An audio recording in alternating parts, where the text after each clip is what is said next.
I remember going through a phase when I realized I don't pray 5 times a day.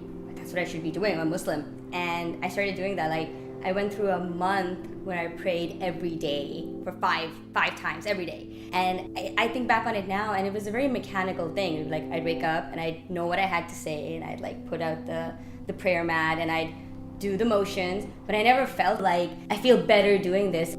I think it was the phase where a lot of my friends, because we had hit puberty and, you know, like our breasts were developing and we were like getting our periods, and all our parents were telling us all these like, oh, now you're a woman, now you need to, you know, you need to protect yourself, and you need to, you know, like you can't behave like this or you can't behave like that. And before that, you don't really hear any of that. I think it's at that age where a lot of Pakistani girls, I grew up in Pakistan, they start hearing all these conflicting messages about like, now you should be ashamed of your sexuality because you're a woman, you know? And I think because I was in that age, I was like, okay, like I'm ashamed of my sexuality, I'm ashamed of my sexuality, so I should be turning to God because that's what good girls do, right? So I think that's when I would categorize my religious phase. When I was 14, we had a Caucasian female music teacher, and she told us about tampons. Like all the girls, she's like, oh, okay, you know, you can use tampons, because everybody, like a lot of girls were starting to get their period at that time.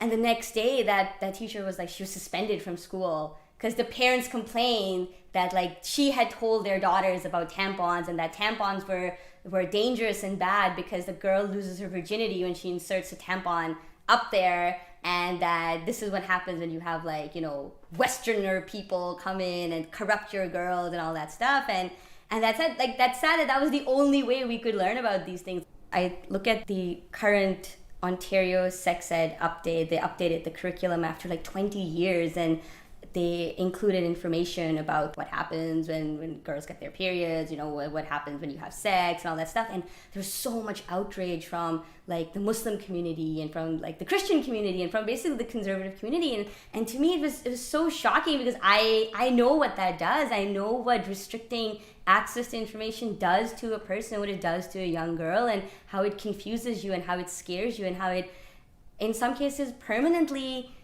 damages you and your relationship with your sexuality, and that can be a very hard thing to get over.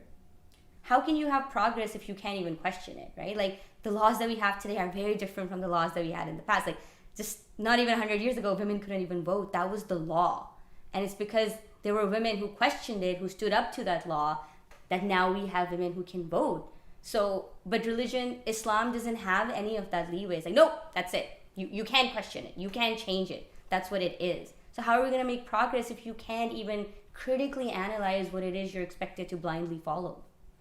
I've been with Sai for 5 years now. We've lived together for 4. And when we met, there's this thing about him instantly where I knew that he was not judging me. That seems like such a simple thing to say, but coming from the relationship that I was in with the Muslim guy I was with, I felt I was always being judged, like, oh, you're eating at this place which is not halal, or you're going out with these people who like dress, the way that I don't like, I feel like I was always being judged for just being who I was. And he was someone who had dealt with his religious side way earlier in life. Like, he has been an atheist since he was like 14, so by the time we met when he was 20, 21, he had come to terms with a lot of, like how much judgment as religious people we pass on to others. I can't think of anything that I would be uncomfortable talking to him about or telling him what I think or how I feel about anything, because I have shared like my deepest, darkest, secrets and things that I have been ashamed of most of my life. I've told them to him, and he's, and he knows those things about me, and he's accepted me for that. And just that acceptance has been so valuable to me, and it's made me realize how sad it is that we don't accept people for just who they are and just what they've been through.